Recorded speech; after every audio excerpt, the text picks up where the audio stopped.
जो संकल्प था,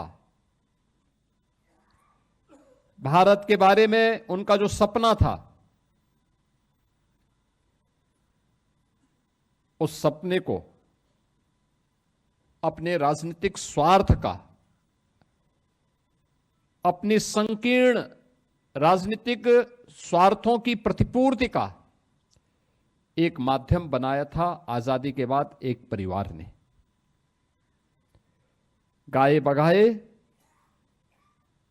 आज भी उस परिवार के माया मोह से व्यवस्था कभी कभी ऐसी जकड़ी भी दिखाई देती है। अभी भी उन सच्चाइयों को, उन पर्दों से अभी तस्वीर को साफ किए जाने की आवश्यकता है।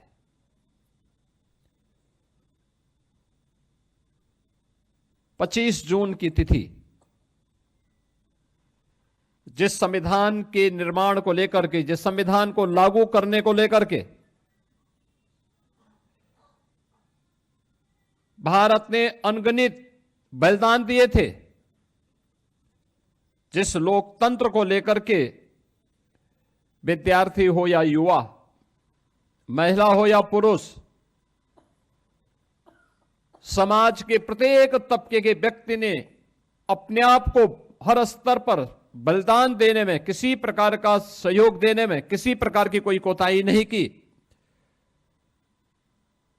बाबा साहब भीमराव अंबेडकर ने तमाम अपमान सहने के बावजूद अपनी पूरी ताकत के साथ, अपनी पूरी बुद्धिमत्ता के साथ भारत के संविधान का जो ड्राफ्ट तैयार करके भारत के नागरिकों के लिए दिया था,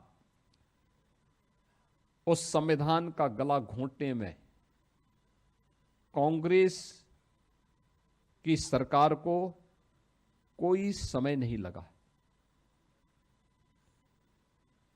प्रश्न ये उठता है कि क्या कोई व्यक्ति देश से बड़ा हो सकता है? जो पाप कांग्रेस ने और तत्कालीन प्रधानमंत्री के रूप में श्रीमती इंदिरा गांधी ने 25 जून 1975 को किया था, अपनी सत्ता बनी रहे। इस देश के क्रांतिकारी नारा देते थे, तेरा वैभव अमर रहे मां, हम दिन चार रहे न रहे। और कांग्रेस ने उस दिन उस संकल्प को कैसे उस संकल्प को चकनाचूर किया कि मेरी सत्ता बनी रहे, चाहे लोकतंत्र रहे न रहे। और यह करके कांग्रेस ने आज ही के दिन 50 वर्ष पहले भारत के संविधान का गला घोंटने का काम किया था। भारत के संविधान का गला, ये भारत के नागरिकों के साथ, हम भारत के लोग का जो संकल्प भारत के संविधान के प्रेम्बल में प्रारंभ होता है, उन लोगों की भावनाओं पर कुठाराघात था। उनके संकल्पों को चकनाचूर करने की एक कुत्सित चेष्टा थी।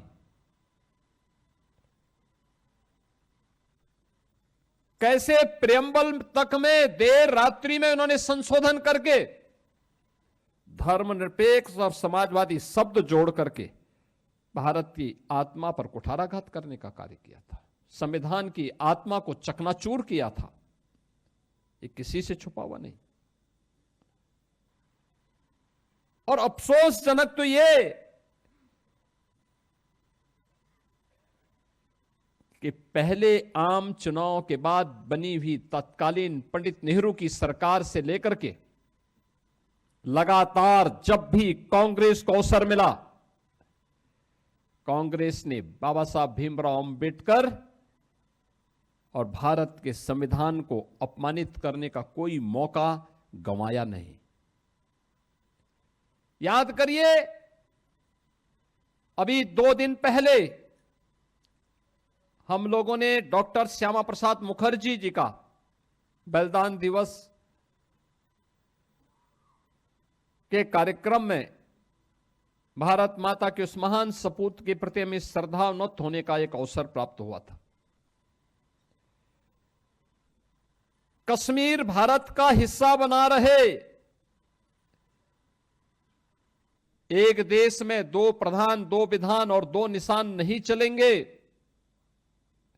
देश की आजादी के बाद भारत माता की किसी सपूत ने नारा दिया था, वो डॉक्टर श्यामा प्रसाद मुखर्जी थे।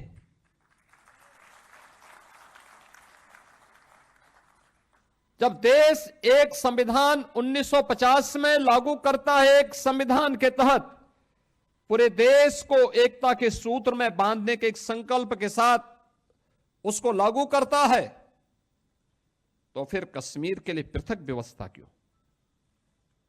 डॉक्टर श्यामा प्रसाद मुखर्जी जी ने यही तो बोला था, यही तो प्रश्न उठाया था, और इसके लिए उन्होंने अपना बलिदान दिया।